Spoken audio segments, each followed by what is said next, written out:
1900, l'exposition universelle bat son plein à Paris et attire plus de 50 millions de visiteurs. Fleuron de cet événement, le Grand Palais va devenir le temple international des beaux-arts et de l'innovation. Alors que l'Art nouveau est à l'honneur dans la capitale, les nouvelles industries s'activent dans le nord-est de la France, autour des mines et de l'énergie qu'elles fournissent. La première loi sur les retraites ouvrières et paysannes est votée le 5 avril 1910. Depuis plusieurs mois déjà, un groupe d'entrepreneurs, mené par un actuaire, réfléchit à un projet tout à fait novateur pour la France.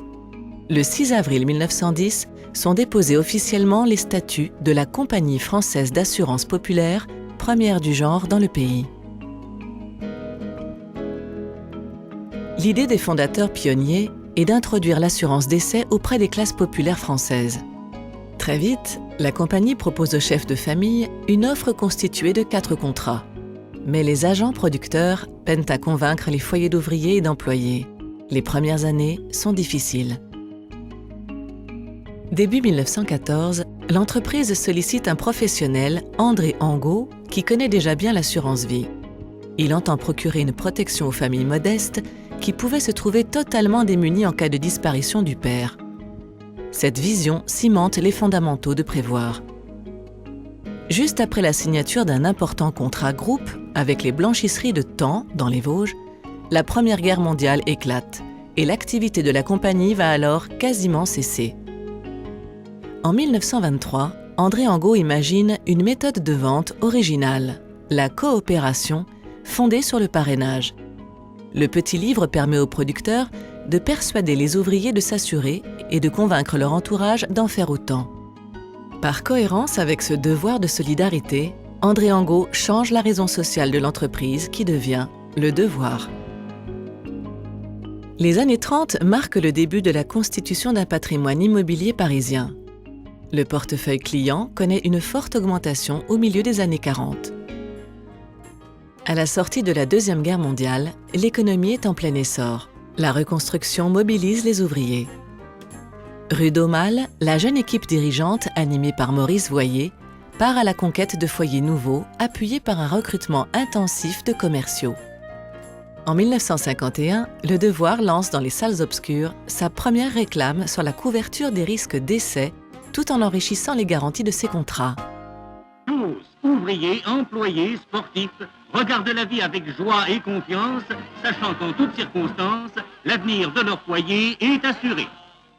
Vous, monsieur, et vous aussi, monsieur, faites comme eux. Assurez-vous sur la vie, pour la sécurité de votre foyer, pour l'avenir de vos enfants. Pour marcher dans la vie avec joie et confiance, assurez-vous au groupe Devoir Prévoyante. Le groupe Devoir Prévoyante, la plus ancienne compagnie française d'assurance populaire.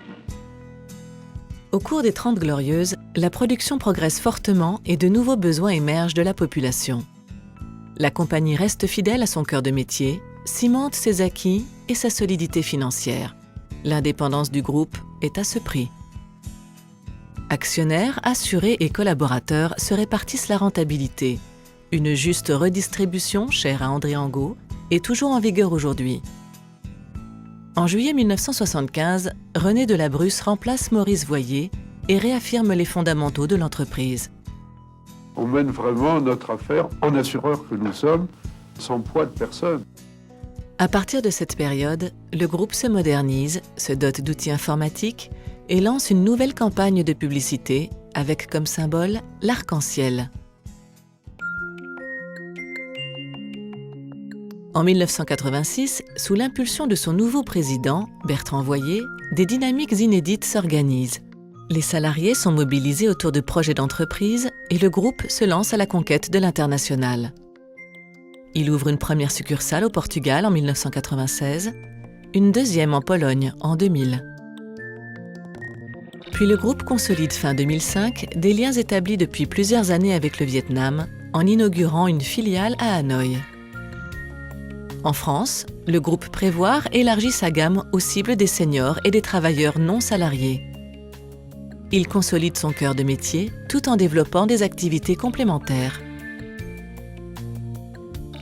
Le groupe Prévoir a célébré son centenaire.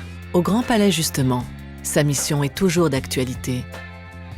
Prévoir a 3 atouts principaux sur lesquels il peut s'appuyer pour construire son développement de demain. C'est d'une part la solidité financière, d'autre part c'est son métier.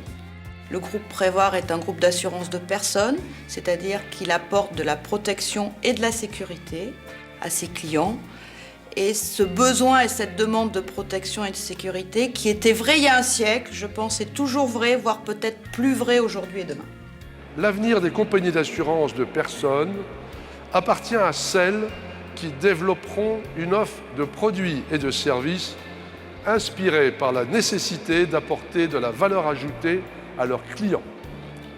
Nous comptons bien sûr faire partie des sociétés innovantes pour le futur et nous nous sommes équipés dans ce but. Le groupe Prévoir est bien préparé pour aborder avec confiance au moins 100 ans d'avenir.